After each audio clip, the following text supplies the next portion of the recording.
Mesdames et messieurs, bonjour et bienvenue sur notre chaîne YouTube.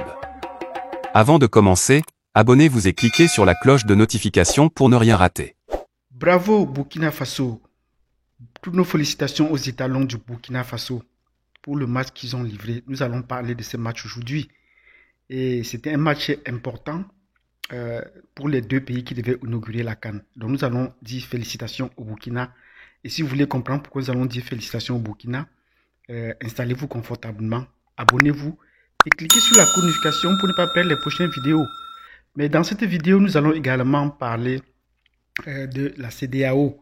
Vous savez, pendant qu'on était en fête, la CEDEAO, nos dirigeants sont parfois très malins. Prenez le mot malin au sens élémentaire du terme. Ils aiment bien le mal. Ils étaient en train de préparer un coup fourré. Donc, pendant qu'on a inauguré la CAN, avec tous les Africains ont les yeux tournés vers là. Ils sont donc réunis discrètement à Accra et ils ont pris des sanctions contre le Mali. Nous allons donc passer en revue ces sanctions et voir les conséquences de ces sanctions et les réactions prévisibles et attendues de la junte. Et qu'est-ce que le peuple doit faire face à cette situation? Donc c'est de cela que nous allons parler dans cette vidéo.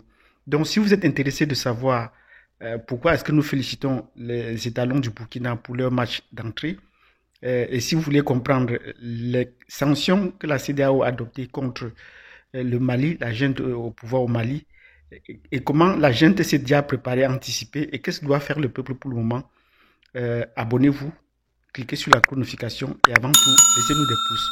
Sur ce, je vous donne rendez-vous dans un instant.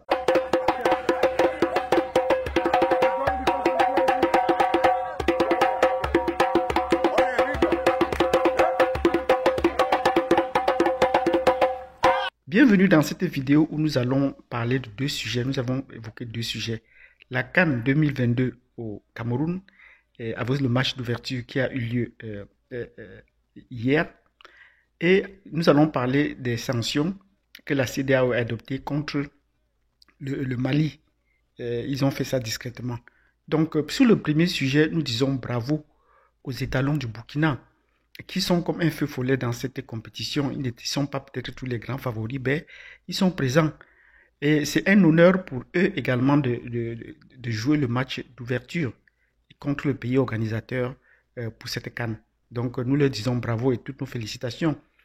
Et il faut avoir beaucoup de courage, comme ils ont pu le montrer, comme les jeunes étalons, pour pouvoir tenir tête déjà au Cameroun, qui est un super favori depuis plus d'une trentaine d'années sur le continent, sur ces installations et de pouvoir faire ce que les Burkinabés ont fait. Les étalons du Burkina ont livré le match parfait à notre analyse. Ils ont livré le match parfait. Pourquoi? L'entraîneur a fait ce qu'il fallait faire et les joueurs ont accompli cela comme cela se devait. Parce que pour un match pareil, il fallait crucifier les lions d'entrée de jeu. Et les étalons ont bien compris et ils l'ont fait. Marquer un but aux Camerounais, marquer le but aux Camerounais, les premiers. Donc déjà là, nous les félicitons parce qu'ils sont le premier à marquer le premier but de cette compétition, le premier but de cette CAN. Nous les attribuons au Burkina Faso et nous leur disons bravo. Et ce but a eu des conséquences énormes sur le stade déjà, même en dehors du stade, parce que ça a jeté un coup de froid, un froid glacial sur les spectateurs et les téléspectateurs. La population du Cameroun était vraiment apeurée parce qu'on voyait là souvent les démons des autres compétitions où on attend souvent le Cameroun et le Cameroun déçoit. Et je vous rappelle que cette déception-là pouvait rappeler celle qui a eu lieu 50 ans plus tôt lorsqu'en 1972, le Cameroun a organisé également sa première CAN en 1972 et s'est fait éliminer. Donc ça a jeté un froid et cela a eu des conséquences énormes, non pas seulement sur le plan sportif, mais sur les conséquences politiques et même diplomatiques. Des gens ont été arrêtés, les gens de corruption et tout cela, donc ça a entraîné des conséquences économiques et sociales très graves. Donc le but que les Burkinabés ont marqué ont rappelé cela. Beaucoup de gens n'avaient pas vécu ce match-là. Moi, j'étais encore tout jeune. Mais ceci a rappelé cela. Donc c'était important que nous disions bon, bravo au peuple burkinabé qui a su jeter le froid sur les Camerounais. Et il fallait juste tenir. Mais malheureusement, après avoir marqué ce but, ils ont trop reculé et sous la pression, ils ont dû céder par des pénaltys. Et ces pénaltys sont des pour ceux qui connaissent bien le système de jeu du Camerounais ou les spectateurs camerounais, vu la hauteur d'esprit que les Camerounais ont, on aime souvent bien gagner les matchs à la régulière. Ce qui fait que même les matchs avec les pénaltys, pareil, face à un jeune poussé comme le Burkina, on estime que c'est accordé à vos fautes. C'est une victoire accordée à vos fautes. Ce n'est pas parfait. Ils auraient dû marquer un but clair comme les Burkinabés l'ont fait.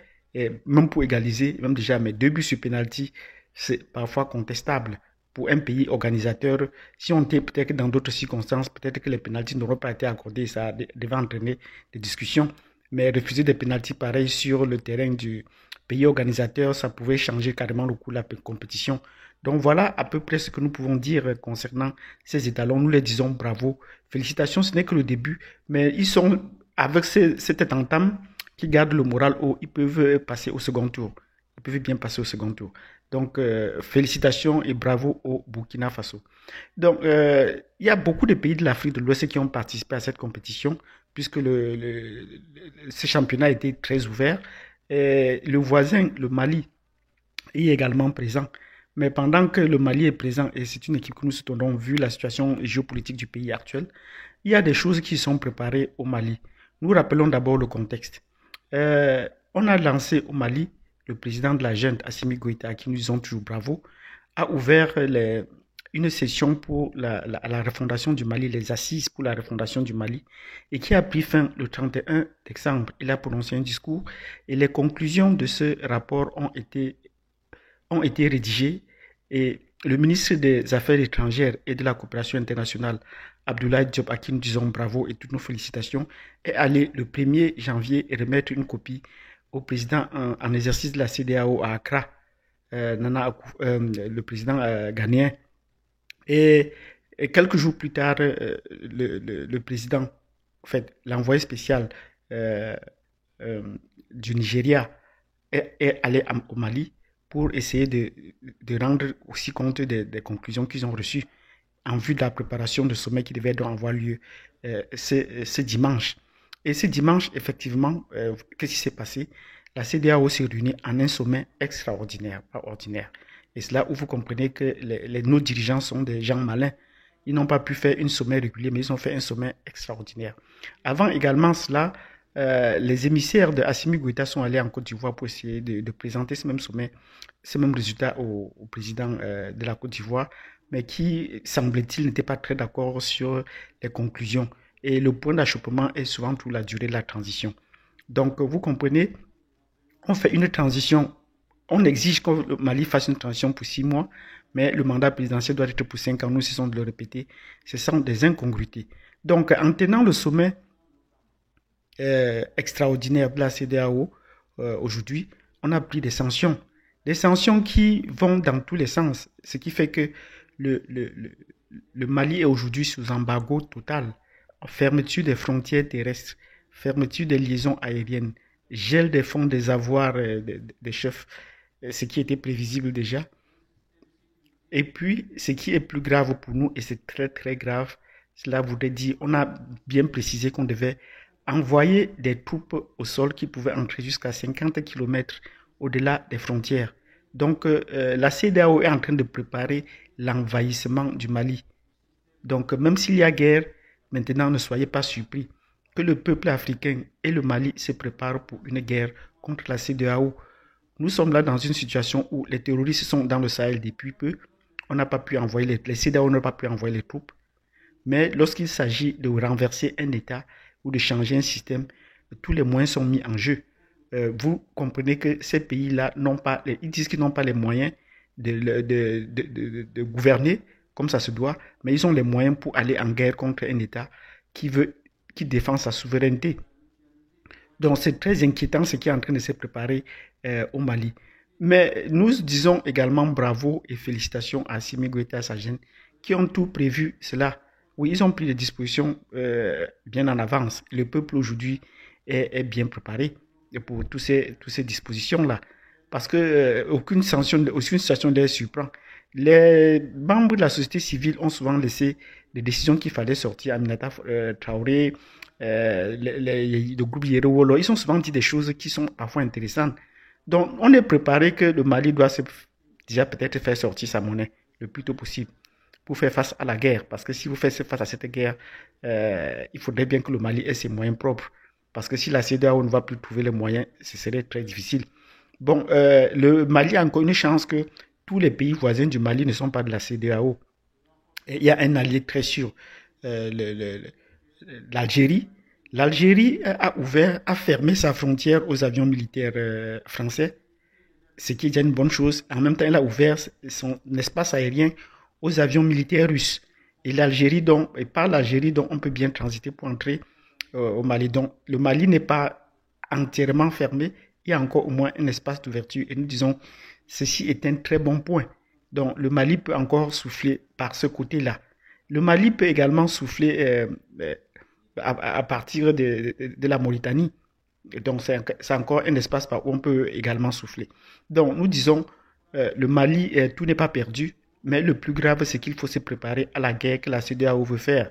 Et nous vous rappelons que la CEDEAO a organisé des troupes contre la Gambie, et ça, c'est sous l'initiative du président du Sénégal, Macky Sall, pour pouvoir renverser le président qui disait avoir perdu les élections et qui disait qu'il s'est trompé. Il a organisé donc des troupes de la CEDEAO pour aller face à ce président, mais après les négociations, il a dû se rendre en exil en Guinée équatoriale. Et depuis, on parle de sa traduction devant la justice. Et on a encore vu la CEDEAO bien au-delà, c'était bien loin avant, avec les troupes qu'on a appelées les Comores. Les Comores étaient constitués à 90% des troupes nigérianes. Mais pourquoi ce corps a donc disparu? Voilà des troupes d'élite qui ont fait la paix au Libéria et en Sierra Leone, mais qu'on a pu dissoudre, on n'a plus compris parler. Pourtant, ces troupes-là pouvaient bien faire la paix dans le Sahel. Et ils sont en train de gagner leur bataille donc sur leur terrain, dans leur pays. Donc, pourquoi est-ce qu'on a fait disparaître cela? Ce serait difficile de comprendre. Donc, pour le moment, nous disons bravo au Mali qui a pris toutes les dispositions, mais qui ne suffit pas, parce que la coalition de tous ces pays contre le Mali pourrait entraîner des situations très graves. Une guerre, un envahissement du Mali, c'est ce qu'on est en train de chercher à faire envahir le Mali. Bon, pour le moment, les jeux de la coopération avec la Russie ne nous laissent pas des choses très claires. Si c'était peut-être le cas de la République centrafricaine, on aurait dit non. La protection du chef de l'État est assurée par la Russie. La protection des membres du gouvernement est assurée par la Russie. Mais est-ce que c'est le même cas de la coopération qui a été signée avec le Mali? Nous n'en savons pas trop. Mais la présence de la Russie peut également changer la donne ou peut également retarder l'échéance. Peut-être c'est la raison pour laquelle ils ont prévu seulement que les troupes devaient entrer jusqu'à 50 km, pouvaient entrer jusqu'à 50 km de la frontière. Mais ça, c'est un langage diplomatique. Pourquoi d'abord franchir les frontières d'un État souverain dont on dit qu'on a fermé les frontières? Si on a fermé les frontières, non pas à y aller. Vous comprenez que ça, ce sont les formulations que la France utilise au Conseil de sécurité pour dire qu'ils peuvent entrer. Et après, quand ils vont aller conquérir Bamako, on va dire oui, on avait donné l'autorisation qu'on pouvait entrer, on avait averti qu'on pouvait entrer. Et là, cela va leur donner la possibilité d'entrer jusqu'au palais de Koulouba. Donc, nous disons bravo au Mali, bravo au peuple malien, bravo au peuple africain, ouvrons l'œil. L'envahissement du Mali a commencé.